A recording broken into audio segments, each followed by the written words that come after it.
We're with Dr. Brandon Bebout and radio here at the Hilltop Pet Clinic, and we are talking heartworm awareness. First of all, for those of us that may not know, what is heartworm?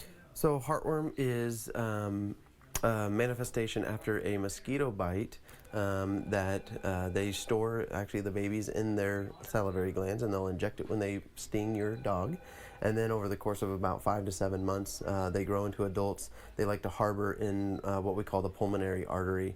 They go ahead and they copulate, and then they start producing more and more worms until it's inevitably fatal, potentially. And our special guest today, radio, is a testimony to what treatment can do. Yeah, and so he's a Baton Rouge native, and so we know there's a lot of mosquitoes born on the Mississippi River Delta, and so we see a huge prevalence in comparison to Nebraska and Louisiana.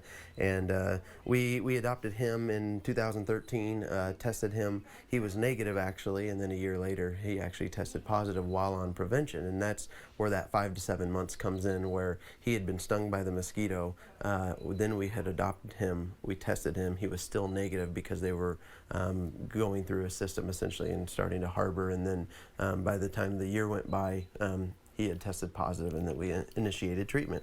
What are some of the options for heartworm prevention?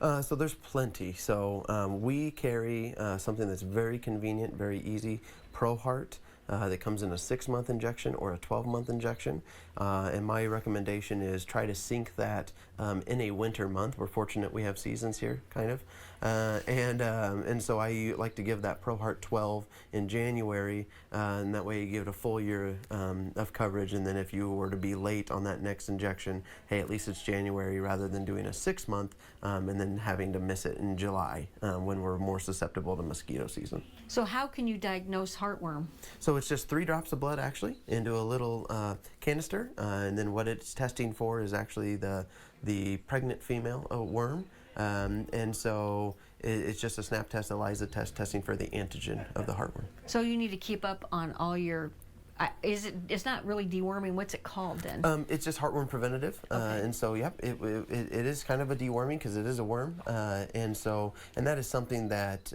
this winter is a very good example of why we do it year round, because it was not cold enough to lose ticks, fleas, as well as heartworms, and so it is something that is obviously close to my heart, and it is something that is really, really important, because not only is it costly to treat, we know that those worms, when they are treated and they do die, they go and form granulomas in the lungs, and they're going to be there forever in this kid, and so prevention is always the best. So if somebody hasn't started the prevention stage, is it too late? It's not too late. You'd come in, you get a heartworm test, 3 drops of blood, pretty cheap little test, and then that gives us the ability to give you the prescription for up to a year. We do require a heartworm test by law, required a heartworm test to dispense heartworm prevention, because of an example like radio where we had tested him, he was negative, you think you're good to go, and then a year later he's positive. All right. Well, thank you for letting us come today. We appreciate it. Of course.